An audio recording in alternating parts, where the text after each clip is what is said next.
Buenas tardes, mis hermanos y mis hermanas. Gracias por su presencia. El tema de hoy lo he titulado Cada cristiano, un evangelista. El texto que vamos a utilizar en esta oportunidad está en el libro de San Juan, capítulo 15, versículos del 16 y 17.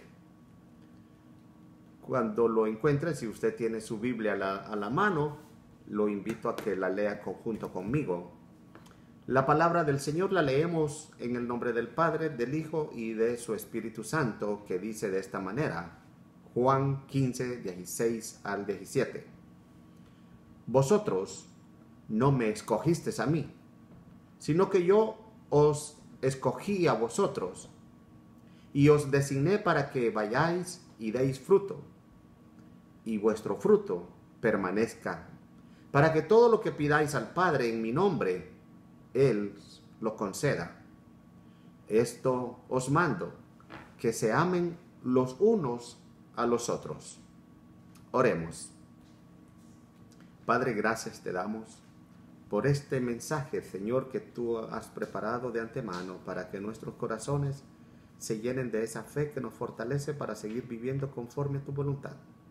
Dame, Señor, tu Espíritu Santo, para que al predicar este mensaje seas tú edificando la fe de cada uno y de cada una de los miembros de tu iglesia. Te lo suplico en el nombre del Padre, del Hijo y del Espíritu Santo.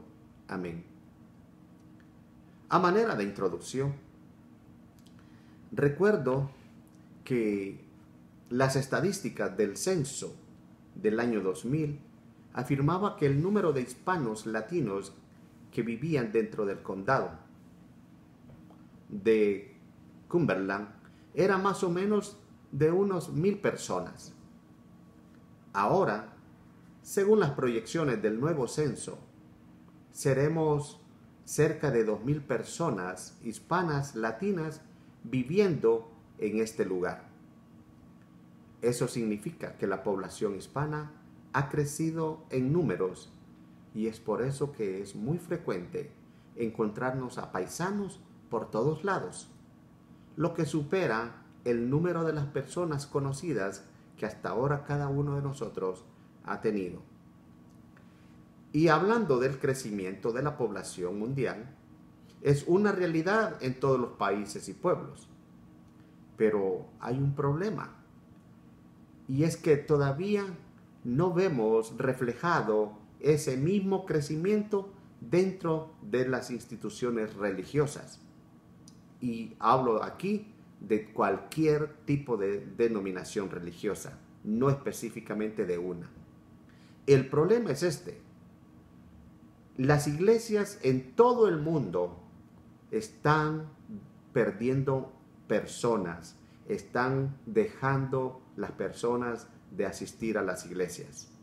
Muchas pueden ser las explicaciones que uno se puede dar, pero la iglesia no encuentra aún el ABC para detener esta pérdida acelerada de sus miembros.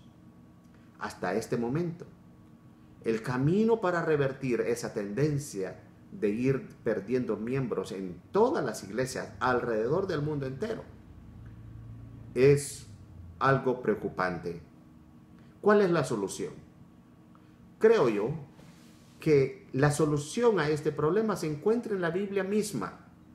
Dios tiene la solución para que la iglesia pueda volver a ser esa iglesia vibrante, esa iglesia que congrega a multitudes, como lo hacía en un comienzo del cristianismo. Veamos algunas meditaciones en torno al texto que hemos leído anteriormente. El texto afirma que vosotros no me escogisteis a mí. Es decir, usted y yo no decidimos ser discípulos de Jesucristo por nuestra propia voluntad, sino que Jesús mismo es el que toma la iniciativa y hace de usted y yo que seamos sus discípulos. Pero eso no es el punto, ser discípulos de Jesucristo.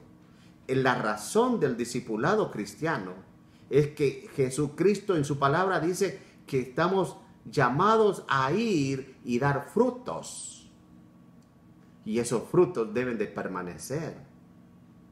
Pero ¿cuál es el secreto que la palabra en la Biblia nos está dando en este texto para que como discípulos de Jesucristo vayamos al mundo a dar frutos?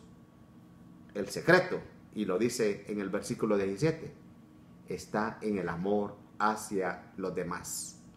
Nosotros sabemos que el mandato de Jesús, de que hay amor entre los discípulos, también es un reflejo de ese mandato del gran mandamiento que nos pide que hay que amar a Dios y al prójimo. Así todos sabemos que en honor al amor se ha dicho tantas cosas y se experimenta de distintas maneras.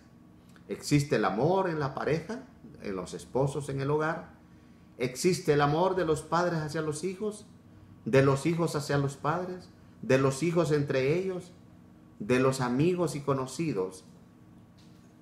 También conocemos que Dios es amor y que desde su amor Dios se relaciona con toda la humanidad a tal grado que las escrituras afirman que el ser humano ama a Dios cuando reconoce y valora que Dios le amó primero. Y es que Dios es amor. La gran experiencia del amor que tiene el ser humano con Dios hace que él viva de una manera diferente la vida.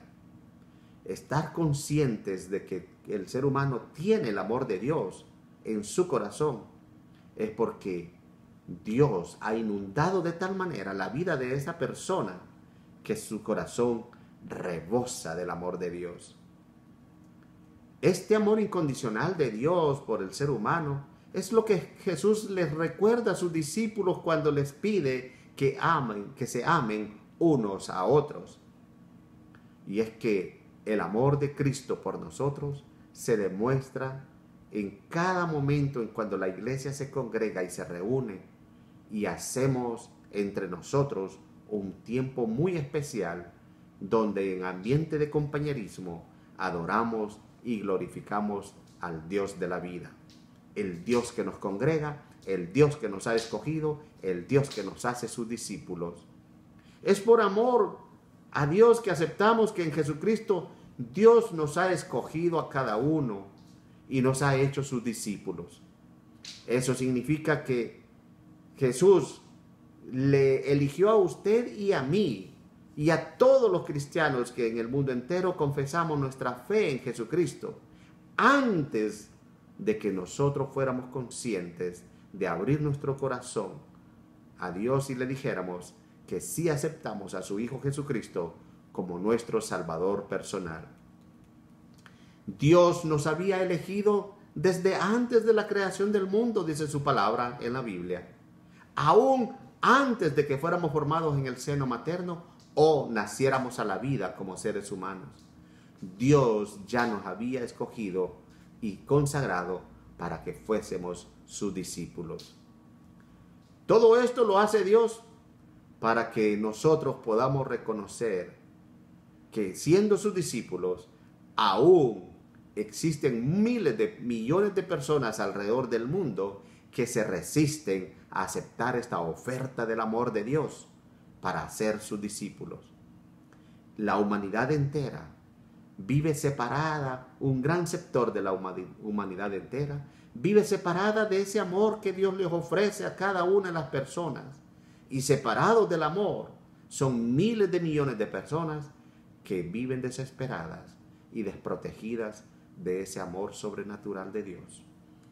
La condición de desamparo en que miles de millones de personas viven es una de las situaciones más difíciles que se puedan experimentar en la vida. Es por eso que Jesús, lleno de compasión, vio a las multitudes que andaban perdidas como ovejas sin pastor. Eso lo afirma el Evangelio de Mateo cuando leemos el texto que dice lo siguiente: Jesús tuvo compasión de ellas porque estaban desamparadas y dispersas como ovejas que no tienen pastor. Entonces dijo a sus discípulos: a la verdad, la mies es mucha y los obreros son pocos.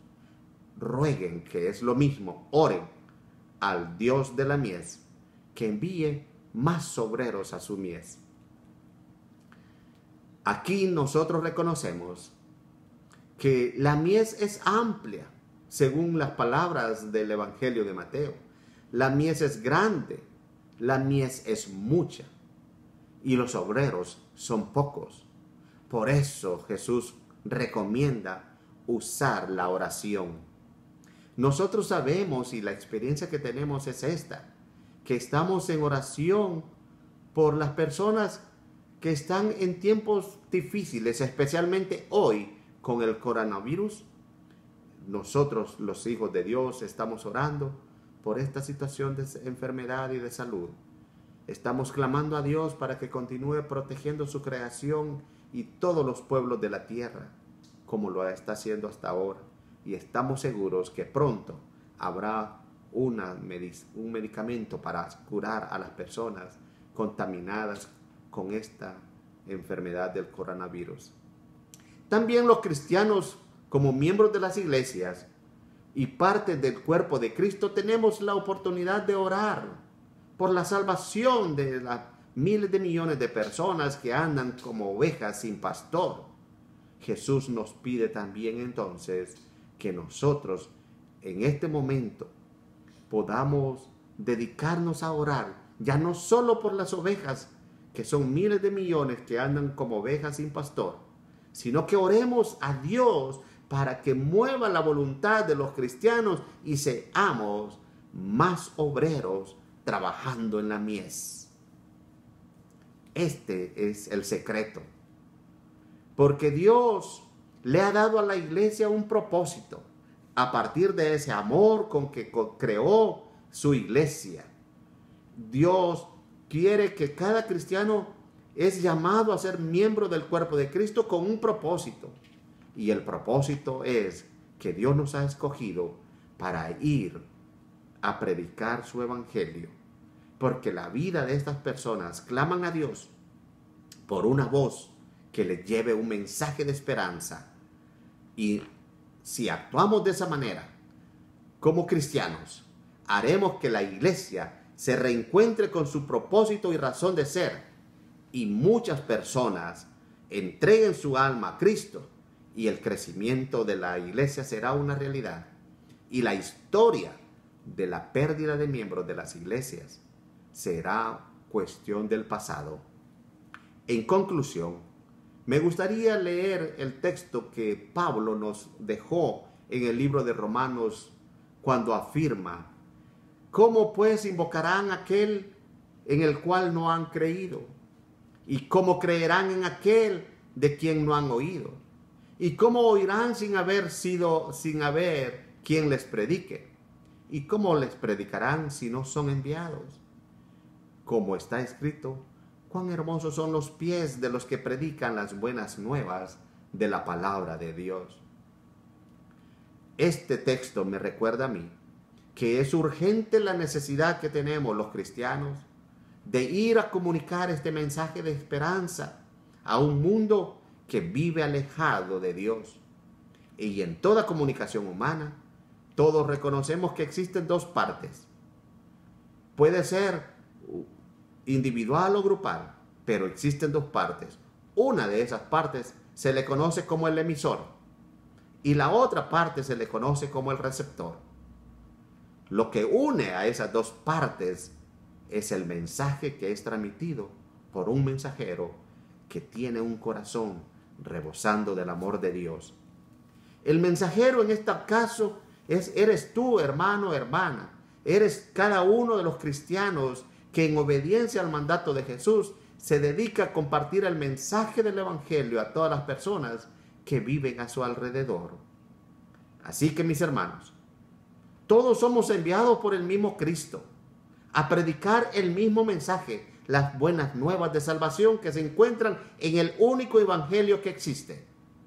El evangelio que tiene 4 formas de ser relatado por 4 distintos evangelistas, pero que es el mismo evangelio, el evangelio de Dios. el Evangelio de Jesucristo. Así que, invitados por ese corazón rebosante de amor, dediquémonos a predicar la palabra de Dios. No perdamos la oportunidad de ganar un alma para Cristo en cualquier lugar donde estemos, ya sea en la tienda, en la gasolinera. La evangelización del mundo entero es nuestra mies, que Dios nos ha dado la oportunidad de ir y llevar este mensaje de esperanza. Oremos. Te damos gracias, Señor, por tu amor incondicional hacia cada uno de nosotros y hacia toda la humanidad. Haz, Señor, que con ese amor sintamos la pasión de evangelistas para ir a predicar tu palabra y ganar más almas para Cristo. Con agradecimiento, Señor, pon en cada uno de nosotros ese testimonio de la obra de transformación y cambio que has hecho en la vida de cada uno de nosotros. Y que con ese mensaje de transformación, Señor, hagamos de la predicación del Evangelio un mensaje creíble en el mundo. Tú sabes, Señor, que podemos ser obreros de tu mies y ser esos evangelistas que, poniendo nuestra voluntad a tu disposición, sabemos que podemos hacerlo para la gloria de Dios. Amén.